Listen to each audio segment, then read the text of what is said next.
Masintabi po mga kapuso, nangangamoy at maruming tubig na naiipon sa kalsada inirereklamo ng ilang residente sa Barangay Salay, Mangaldan, Pangasinan.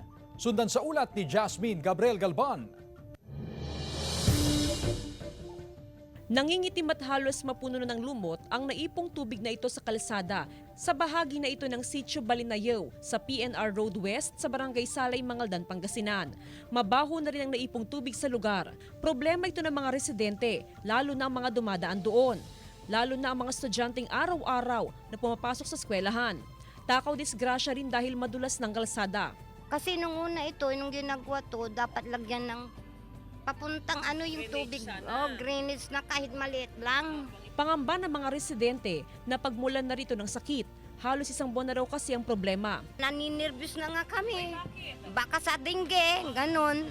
Paliwanag ng mga opisyal ng barangay, sadyang mababa ang lugar kaya naiipon ng tubig. Wala ring drainage sa lugar kaya walang lalabasan ng tubig. Naglagay na ng sandbag ang mga opisyal ng barangay para meron ng matungtungan ang mga apektadong residente at mga estudyante. Kabilang sa long-term solution ng barangay ang konstruksyon ng drainage canal. Isasama raw nila sa 2025 proposed budget ang pondo para rito.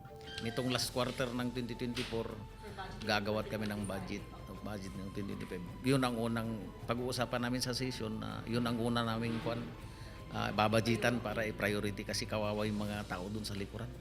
Magsasagawa raw ang mga opisyal ng barangay ng water pumping upang maalis ang naipong tubig sa lugar. Kasama si Ron Alistair Taniado, Jasmine Gabriel Galban, One North Central Luzon.